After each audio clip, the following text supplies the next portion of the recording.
Hello साथीहरू नमस्ते, तपाईँहरूलाई स्वागत छ मेरो युट्युब च्यानलमा है। यो भिडियो चाहिँ मेरो च्यानलमा चाहिँ दोस्रो भिडियो हुँदैछ है। म चाहिँ आज तपाईँहरूलाई मेरो यो कौसीबारीमा योभन्दा अगाडि चाहिँ मेरो कौसीबारीको ड्राइगन फ्रुट हेर्नुभएको थियो है। आज चाहिँ म मेरो कौसीबारीको सागसब्जी भेजिटेबल्सहरू के छ भनेर देखाउँछु त तपाईँहरूलाई। यहाँ चाहिँ मेरो अकबरे खुर्सानीहरू, यो चाहिँ जिम्बु है साथीहरू, अकबरे खुर्सानी। यहाँ क्याप्सिकमको 2टा बोट थियो अनि म यहाँ चाहिँ तरकारीहरू टिप्नु पनि आएको अनि यहाँ टिपिसकेँ क्याप्सिकम र मैले भेन्डाको बोटहरू चाहिँ यता छ है। अनि यो चाहिँ मेरो चैसुङ साग भन्ने चैसुङ साग है। अनि यहाँ यो चाहिँ पक्चै साग हो। योभन्दा चाहिँ यो अलिक मिठो लाग्यो मलाई, यसमा चाहिँ त्यति पानी आउँदैन। यो चैसुङ पक्चै सागमा चाहिँ अलिक पानी आउँछ। यता सबै सागहरू नै रोपेको छु है साथीहरू मैले चाहिँ। यता पनि सबै सागै साग रोपेको छु। अनि यो चैसुङ सागै हो यो पनि। पुरा यो चाहिँ अलिक धेरै बाक्कुलो छ। यो चाहिँ बिउ राखेको थिएँ अनि यो चाहिँ अब छाड्दै खानुपर्छ है।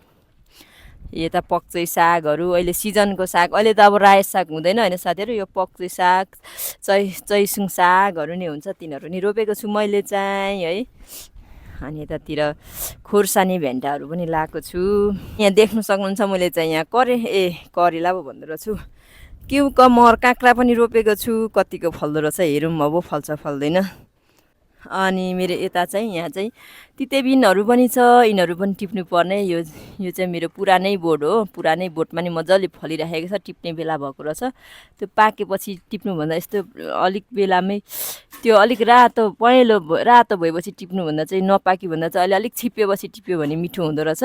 त्यो धेरै रातो भएपछि टिपेपछि त मलाई त्यति मिठो लागेन, त्यही भएर हो। मेरो खुर्सानी, पोहोरको मेरो अकबरे खुर्सानी नि यहाँ खाने बेला हुँदैछ है।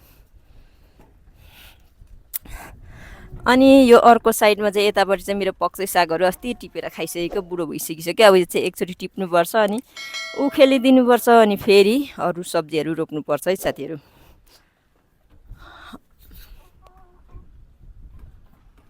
अनि यहाँ माथि त योभन्दा अगाडिको भिडियोमा तपाईँहरूले देख्नुभयो होला मेरो ड्रागन फ्रुटहरू है। अस्ति मजाले फुलिरहेको थियो, अहिले चाहिँ यो फुलहरू सबै ओइलिसक्यो है साथीहरू।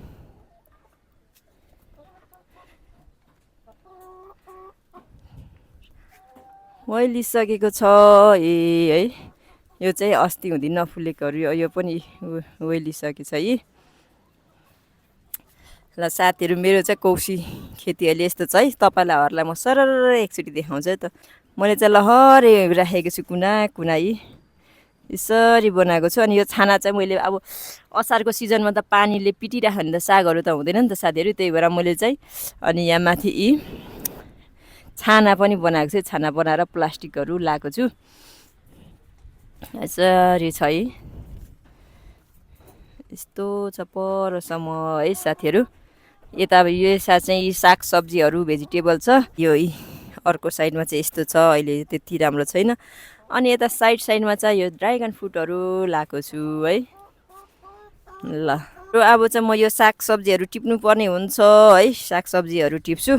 ल साथीहरू, तपाईँहरूलाई चाहिँ मैले अघि मेरो कौसीबारीको साग सब्जीहरू भेजिटेबलहरू देखाएको थिएँ, अर्ग्यानिक भेजिटेबलहरू है। मैले चाहिँ यहाँ टिपिसकेँ। अनि मैले चाहिँ यहाँ एक नाङ्लो साग टिपेँ, अनि त्यसमा भेन्टा, अनि यो ठुल्ठुलो चाहिँ मेरो क्याप्सिकम है, तर अलिक सानो सानो फलेछ क्याप्सिकम चाहिँ। अनि यो यताको हरियो सानो सानो चाहिँ देख्न सक्नुहुन्छ, यो चाहिँ तितेबिन भन्छ, तितेबिन। अनि त्यहाँ अलिकति सानो त्यो के अरे के भन्छ लोकल टमाटर पनि थियो, त्यो पनि मैले टिपिदिएँ है साथीहरू। अनि तपाईँहरू हेर्दै हुनुहुन्छ भने, नयाँ साथीहरू हुनुहुन्छ भने मेरो च्यानललाई पनि एक सब्सक्राइब गर्नु होला, कमेन्ट गरेर छोड्नु होला। म पनि तपाईँहरूलाई ब्याक दिनेछु है त। ल आजलाई चाहिँ यति नै, see you next video, bye by.